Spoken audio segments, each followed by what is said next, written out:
வணக்கம் பானு. அதாவது தூத்துக்குடி மாவட்டம் எட்டயபுரத்துக்கு இருந்து அ அ எட்டயபுரம் அருகே உள்ளதுதான் வெம்பூர் என்ற ஒரு கிராமம். இந்த கிராமத்தைச் சேர்ந்தவர் சாலை பணியாளர் குருசாமி என்பவர், மாரிசாமி என்பவருடைய மகன் குருசாமி.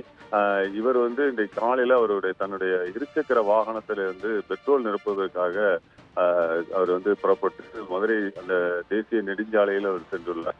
அவரு அந்த நெடுஞ்சாலையிலிருந்து அந்த பந்தல்குடியை நோக்கி, அதாவது பந்தல்குடியில தான் அந்த பெட்ரோல் பங்க் இருக்குதாம். அவங்க கிராமத்துல அந்த பெட்ரோல் பங்க் எதுவும் இல்லாதனால அவர் பந்தல்குடியில பெட்ரோல் போடுவதற்காக பந்தல்குடியை நோக்கி சென்று கொண்டிருக்கிறார். அதாவது தேசிய நெடுஞ்சாலை வடக்கு நோக்கி சென்று கொண்டிருக்கிறார். இப்போது அதே சமயத்துல பாத்தீங்கன்னா உடன்குடியிலிருந்து சென்னையை நோக்கி, சென்னையில இருக்கிற முகலிவாக்கம்ங்கிற பகுதியில வசிக்கக்கூடிய ராமச்சந்திரன் என்பவருடைய மகன் ஆறுமுகங்கிறவரு தன்னுடைய ஷிப்ட் கார்ல உடங்குடியிலிருந்து புறப்பட்டு சென்னை நோக்கி போய்கிட்டு இருக்கிறாரு. அவரும் வடக்கு நோக்கி அந்த பந்தல்குடியை நோக்கி சென்று கொண்டிருக்கிறார். போற வழியில முன்னால இந்த பைக்ல இவர் போயிட்டு இருக்கிறாரு. போய்கிட்டு இருந்தவர் திடீர்னு அவர் தன்னுடைய வாகனத்தை வலது பக்கம் திருப்புறேன்னு திருப்புறதுக்கு முற்பட்டு வண்டியை திருப்பிக்கிறாரு. அந்த நேரத்துல இவர் அவர் மீது மோதி விடாமல் இருப்பதற்காக இவரும் வலது பக்கம் திருப்பும் போது இடையில் இன்னொரு கார் வலது புறத்தில் மற்றொரு கார் வந்ததாகவும் அவர் கூறுகின்றார்.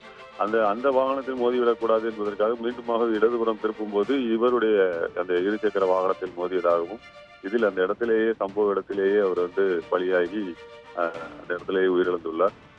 உடனடியாக இது குறித்த தகவல் அந்த எட்டயபுரம் காவல் நிலையத்திற்கு தெரியப்படுத்தப்பட்டதன் பேரில் அவர்கள் அந்த இடத்துல விசாரணை செய்து உடலை மீட்டு எட்டயபுரம் அரசு மருத்துவமனைக்கு உடற்கூறு ஆய்வுக்காக அனுப்பி வைத்துள்ளனர். இந்த வெம்பூர் கிராம மக்களுக்கு இந்த செய்தி உடனடியாக தெரிந்தவுடன் சுமார் ஒரு 3 கிலோமீட்டர் தொலைவில் தான் அந்த கிராமம் உள்ளது. அந்த கிராமத்திலிருந்து அனைவரும் ஆண் பெண் என அனைவரும் திரண்டு அந்த இடத்தில் கதறி அழுத காட்சி மிகவும் சோகத்தை ஏற்படுத்தியது. இந்த ரோட்ல மிக அதிக வேகமாக அந்த வாகனம் வந்ததாகவும் கூறப்படுகிறது. எனவே அவரால் அந்த இடத்துல பிரேக் போட்டு நிறுத்தி அந்த இடத்துல நிறுத்த முடியாத சூழல் ஏற்பட்டுள்ளது. இதுல அந்த வாகனத்தை அந்த 4 சக்கர வாகனத்தில் ஆறுமுகம் என்பவரும் அவருடைய தம்பி லட்சுமி சங்கர் என்பவரும் தான் அதில் பயணப்பட்டு வந்திருக்கிறார்கள். அவர்கள் இருவரும் அந்த இடத்தில் இருந்து போலீசாரிடம் தங்கள் விசாரணையின் போது என்ன நடந்தது என்பதை குறித்து தெரியப்படுத்தினார்கள். இந்த சம்பவமானது அந்த இடத்தில் மிகப்பெரிய ஒரு சோகத்தை ஏற்படுத்தியுள்ளது பானு.